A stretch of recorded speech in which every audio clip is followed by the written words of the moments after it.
कमलायतलोचन लोकपते विजयी भव वेङ्कटशैलपते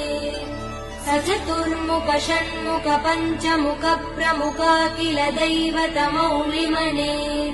शरणागत वत्सल सारनिधे परिपालय मां वृषशैलपते अतिवेलतया तव दुर्विषहैयनुवेल कृतैरपराध सदैः हरितं त्वरितं वृषशैलपते परया कृपया परिपाहि हरे अधिवेङ्कटशैलमुदारमते जनताभिमतादिकदानरतात् परदेवदया गदितान्निगमै कमलादयितान परं कलये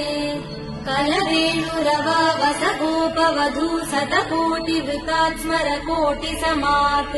प्रतिवल्लविकाभिमदात् सुखदात् वसुदेव सुधान्न परं कलये।